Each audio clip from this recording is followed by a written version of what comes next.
Welcome to Under the Hood Podcast. In this podcast, we pop the hood and give you an inside look at the hows and whys of our ministry here at Cornerstone Church. I'm Michael Nave, your host.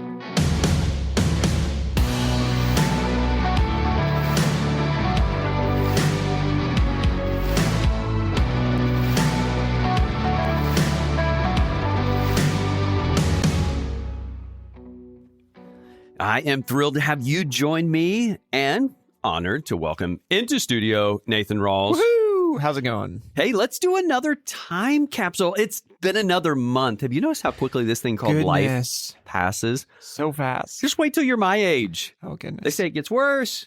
I don't know. But hey, we've been taking a moment once a month to kind of throw into a little time capsule our journey through this thing called Follow. And we come to the month of Guard. But before we step into Guard, just give us a little synopsis again. What do we mean by a time capsule and rule of life? Yeah. So for us, we're like, hey, we want to make sure that every time we're finishing one of these months, this is a situation where like we feel really like we've got something really cool to share, and some places where we feel like we're building it while we're flying it, right? Yes. And so this time capsule experience has been largely for our benefit. We're like, hey, we want to make sure that we capture any learnings and discoveries. And I think there's been some pretty significant ones along the way for us over the last 8 months. Absolutely. So we're really not doing this for anyone else. This is for us. Yeah, absolutely. I mean, if you want to listen, you can. But we're just doing this. So in this last month, I noticed a definition of rule of life that just really clicked for me. Ooh. A rule of life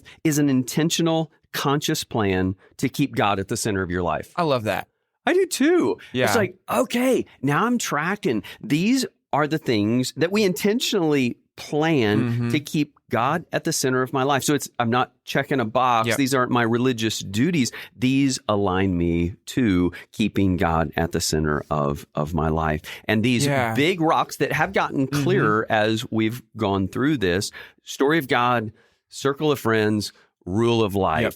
The Spirit using story of God, like think gospel, creation, fall, redemption, restoration, circle of friends. You cannot do this on your own. And then a rule of life that helps you keep God at the center of your life. So as we establish this rule of life, they are centered around, or it is centered around three primary relationships. Our relationship with God, our relationship with others, and then our relationship with ourselves. And for Guard, I love our memory verse from 1 Corinthians 6. Your body is a temple of the Holy Spirit within you. You are not your own. You were bought with a price, so glorify God with your body. Yep. Wow. And one of my passions stepping into Guard was realizing that it seems like these dynamics of relating to self have kind of been abdicated to the self-help, motivational, like self-awareness and self-discipline and self-development. We've kind of said, that doesn't have anything to do with following Jesus. That's that other arena of life. And yet it is when we recognize these things that we do, this intentional conscious plan to keep God at the center of our lives, we have to be able to relate with us. Flesh and spirit, and this battle within us to do what we want to do that does take us away from what God wants us to do. So I've really gotten energized by these last three, the reflect, guard, and grow. Something I love that you're pointing out there is like, in these relationships that we have with God and others and with ourselves, there's no such thing as like neutral in those. So we all have habits in the way that we interact with God and the way we interact with others and ourselves. And so it's just whether they're like habits that are leading us toward Jesus or whether they're leading us away from Jesus. And if we're not conscious and intentional with the plan, then it's going to be leading us away from Jesus. So I love what you're pointing out there. And that is a great challenge. We do kind of default to thinking, I really didn't do anything today. No. It was not neutral. Yep. You were either headed toward or away from what God has for you. Yes. Now, I know that this is like a space of special passion for you in the realm of like our relationship with self. And especially as you just called out, it's like, hey, this has been neglected. Yes. So whenever you think about reflect, guard, and grow in particular. Help me out, because sometimes I get I see the need for all three of these principles, but sometimes they get a little bit mushy to me. So whenever you think of these three in particular, how do you see them kind of differentiated? Oh, yes. And I have sensed that challenge as we have gone to Scripture of seeing how they are intertwined in a really beautiful, inseparable kind of way. But when you think reflect, guard, grow, reflect is your self-awareness, like understanding what's going on inside of you. Last month, when we were working through Reflect, Jeremiah reminded us, the heart is deceitful above all things. Who can trust it? And then David, create in me a clean heart. So those are two incredible passages that challenge us to understand what's going on inside of us. Be aware, reflect. Why does that person set you off? Why does that one event excite you? What is stirring that in you? Guard is the intentional act to set up guardrails, to establish healthy habits, to set up guardrails to protect you from. And so as we step into guard, what we see are steps that people are taking to maintain a place of health. Like you said, it's not neutral. You're either on the right path or getting lured away. And then grow is, what are the intentional steps that you are taking to develop what the Lord has given you? How are you growing that? How are you developing what the Lord has entrusted to you? So you're absolutely right.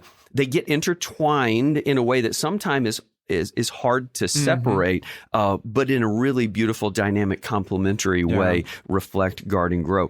Kind of let us see those different aspects of what it looks like to take these, to have a conscious plan to keep God at the center of your life. I love that. I'm even thinking about counseling situations. Often for me, whenever I'm talking with somebody, it starts with just hey, whenever you feel triggered, stop and just analyze. What is it that you're feeling? Put a name to that emotion, and then processing into the guard. Okay, so how do you set yourself up for success in this? And then how do you grow and even your, where your responses are more naturally like Jesus? So I see those as a progression. Yes. All right. Well, since we're already there, let's step in and kind of put the time capsule of guard from this last month. Week 1, we jumped into the passage out of Daniel chapter 1. Oh my goodness, what an inspiring story. These young kids were convinced they were 14 or right close to 14. They've been dragged away from home, hundreds of miles, literally stripped from everything that they thought they had in life. Now far from where they think God is at the temple, and they are thrust into the service of King Nebuchadnezzar. And in that situation, Daniel says, hey, I want to guard our diet. Allow us to just have vegetables and water. And many of us have heard of the Daniel fast, and I'm a huge advocate of healthy eating and all of those things. But what this really was a guarding of their diet, a guarding of their lives that would keep them on path in honoring the Lord with their life. And oh my goodness, what an inspiring story. And even when he asked, the chief of the eunuchs, the first guy said, nope, you're going to get me killed. What are you thinking? And so then Daniel came back to the steward and said, just for 10 days. And God granted him favor with the chief of the eunuchs who didn't have enough courage, but now with the steward who says, okay. And what happened in that event was that then they were positioned, Daniel, Shadrach, Meshach, and Abednego, for decades of service. They set the guardrails up and they were positioned for decades of service in the Babylonian kingdom. 2 different kings would declare that the God of Israel is alive, is truly God. I mean, the way that they set up the guardrails and then position themselves for a life of ministry and impact is so inspiring. Yeah, and what a pivotal moment for these 14-year-old kids, right? To make a decision. I'm just thinking about how often we turn to comfort foods and stuff. Whenever we've had a rough day at work, or whatever. It's like, man, I deserve this ice cream or whatever after I get home. Like, it's been a really rough day. If anybody had an excuse to turn to comfort food, these 14-year-olds dragged away had the opportunity. They had a reason to turn there, but they didn't. They said, "Nope, well said. I'm gonna make this decision right now." My goodness, yes. That's inspirational. It is. And how inspiring to realize what then they were positioned to do over long obedience over in the same direction. So that one was inspiring. And week 2 didn't disappoint at all. Mm-hmm. This one fell on Mother's Day for us, where we talked about 2 incredible women of God who were guardians for God's people, which so many of us have experienced a woman of God who has been a guardian of our lives, for our kids, for those in our church and community. Deborah was this strong leader who receives a prophetic word from God indicating that Barak had already been challenged by God to step up and lead the army. And so she doesn't try to take it from him. She calls him to be the man that God had led him to be. And she's like, man, rise up. Let's do this thing. And then Jael drove a stake in the ground right through Sisera's head. Yeah. That was a little weird on Mother's Day, but right into the ground. She took him out. And she's like, not in my tent is this going down. Yeah. And so their incredible faith and their courage to stand as guardians of God's people. Man, I was just reminded so much of the women in our church and my life who are guardians of our lives. It fired up, exciting. Yeah. It was cool to have that testimony video too. And obviously I'm a little biased because my wife was one of the... Just a little. Tia, we love you. Very biased. Yes. Yeah. But to hear like moms in our congregation demonstrating like the ways that they set up those guardrails for their kids and stuff was just really cool. It really was a really special weekend and a great reminder of what it looks like to be on guard. Sometimes it'll push us out of our comfort, and yet right there in God's guidance and anointing. Which then took us into week 3. We looked at Paul's letter to young Timothy and just reminded as Paul called Timothy to guard his speech and his conduct, his love, his faith, his purity, and to practice, to immerse, keep a close watch and persist. It was just such a reminder that with Daniel and the boys, it started early and it continued as a pattern of their lives. And Paul calling Timothy to be that kind of pastor, that kind of shepherd. And in that weekend, my favorite part of that weekend was to be able to share the origin of Verge here at Cornerstone, back to Neil Cole Life Transformation Groups, just an incredible experience I had back in Arizona. And then we had the joy of sharing Mark Muller's story, his passion for guarding his life and the lives of those around him, and just being reminded of those things that we can set up, a weekly meeting where we confess sins, exhort one another unto love and good works. How formative that has been in my life, being actively engaged in a Verge all of these decades, is so helpful as we think about putting those guardrails up in our lives. Yeah, I've found Verge to be really beneficial for me as well. I think it's amazing that like Verge is one of those things in our church that like has just continued to exist regardless of whether we are really pushing it or not. It's like it's so beneficial that it will not die on it. You know what I mean? There's some programs that's like if you stop talking about them, they just kind of fizzle out. And this is one that's like we take a break from talking about it and we come back and we find out that it's still been growing and flourishing, which I love. Yes. And that has been challenging to me, a great reminder, as you just said, and thrilling that now we're going to make sure that we continue to keep that in front of our people, which then takes us to week 4. This one was yours. Yeah. So your turn. Tell us about kind of what we looked at with this practice called Sabbath. Yeah, this one was really, really fresh for me and very personal because it's something that my family and I have been checking into and just seeing what the Bible has to say about Sabbath, just recognizing that like we live in a very busy culture that obsesses over like just the hustle and productivity. And that's just not the kind of life that Jesus wants for us, a life that's just constantly hurried and anxious.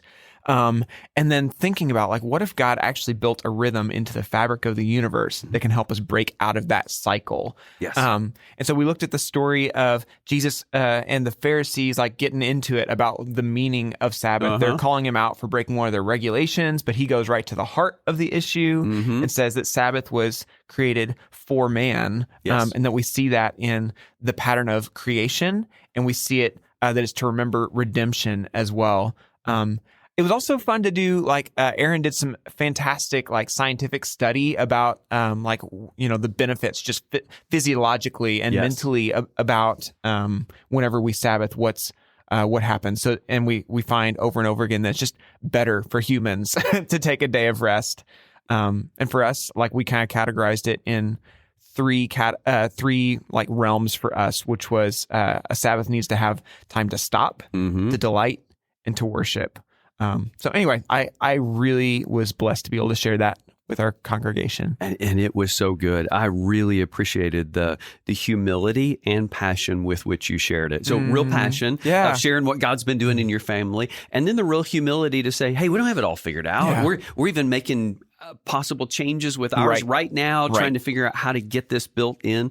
And as you shared that, I was so inspired by that truth of God building it into the very fabric of our creation and some of the research that you shared, and then also tying it to redemption. We have, we can rest in the finished work of Jesus. That was an incredible reminder of how I need to rest in Jesus, and I'm prone to just try a little harder, you know, just, oh no, I got to get this thing done, as if it rests on my effort, but it doesn't. It rests in God's hands in the finished work of Jesus. That was so inspiring and helpful for me as I listen personally and as I think about our practice as a church. I love the like balance that it provides to the emphasis on training versus trying and stuff. So like that, like, hey, we need to be like eagerly training and doing the work. Also, we rest. I just love that. Like whenever we're thinking about guardrails, I think those are both really good guardrails for us. Yeah. And as you said, work hard 6 days a week with everything God's given you in ministry and your job and home and all. Sure, work hard and then take a day to rest in what God is doing and has done. Yeah. All right. So how about highlights, favorite moments? I mean, you got to pick Sabbath. That was your sermon. Right. That sermon, man. Where's that humility now, I guess? I know it slipped away there for a moment. It really was a special month. You know, Daniel and Deborah and JL and then Verge. I mean, such a special month for me. This is that area of following Jesus that is a great passion I think we've overlooked, and we get to redeem it in the most beautiful of ways.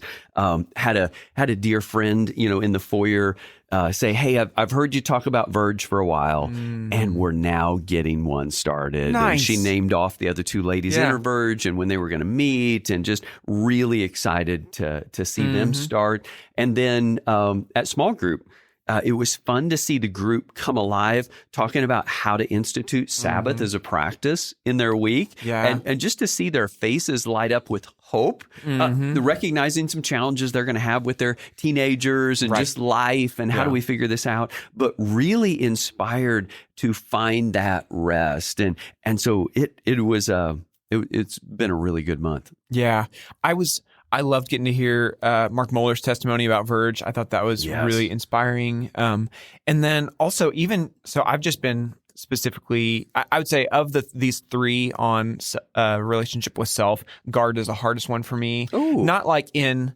egregious sin or anything like that, but just in some discipline areas of like specifically like physical discipline for me, working out. So it was fun with my Verge group to be able to say, hey guys, let's we drifted a little bit into just kind of talking about our week. It's like, so let's get back to actually going through these questions, because we need to be pinged with each one of these questions every week. And in that, for us to say, okay, I think we're all like lacking a little bit in the realm of physical discipline, like our exercise rhythms and stuff like that. And so anyway, it was a week, a month that was inspiring for me to be more disciplined in some ways. Oh, so good. So good. All right. So 8 down, 1 to go. Hey, we've been at this for like 8 months. And we're creating a rule of life. Again, an opportunity for people to find an intentional, conscious plan to keep God at the center of their lives. And after 8 or 9 months, like, it's kind of hard to keep all of that front and center or navigated. So now I have to go back to, what was month 1? Okay, worship God. What was I supposed to do? And we have some kind of some exciting news that as we have been building Follow, we've also been building out these resources that people can use. And we've also been building an app. Just a really special tool that will help our people keep those practices, this rule of life front and center. Anything you want to tell us about the app? I'm really excited because, I even mentioned in the Sabbath sermon, like, being careful with the way we interact with our phones, that it's so easy to be distracted. But I also think that, like, in general, we should have a positive view toward technology as like a gift from God in the way that we are progressing as people. So I love the idea of us being able to redeem people's screen time, where whenever I'm on there, instead of just like it's endlessly scrolling social, I can do things that are actually helping me to intentionally live into my rule of life, help me center my life around Jesus. And so we're building an app that's it's a personalized guided social habit tracker. We are finding ways to, like, okay, so how do we help people select their rule of life? How do we keep this rule of life in front of us all the time and make it where it's actually affecting our daily habits, not just theoretically? I love that 9-month sermon series. And there's going to be ways that you can add habits to your day that help you stay on track with Jesus, ways that you can share that with a circle of friends so that you can hold one another accountable, ways that you can even engage those Verge questions and things like that. So it's really exciting. I think it's going to be very helpful. Yeah. How incredible to have a tool that would help us establish that rule of life, to keep it in front of us when we say, hey, I want to add that to my week. An app's not going to disciple you, but it can be the tool that keeps the things that you've decided are important, brings others around you in a really special way, and helps us stay on track and guard us from those distractions. Along with that, we've also talked about some other ways that we might want to, like, that we intend to keep this in front of us. So we're talking about, like, okay, so how do we help, like, families get on the same page with what they're focusing on, even picking maybe a focus of the month, because this is not going away. It's not like a 9-month series and then we're done with it. Wasn't that great? We're thinking this is our rule of life. So I'm excited about all the various ways we're talking about keeping it in front of ourselves. Awesome. Nathan, thanks for being here. 8 months down, 1 more to go. But as you said, this one's not going away. Follow is our rule of life, and a beautiful invitation from God to create a conscious plan to keep the Lord at the center of our lives.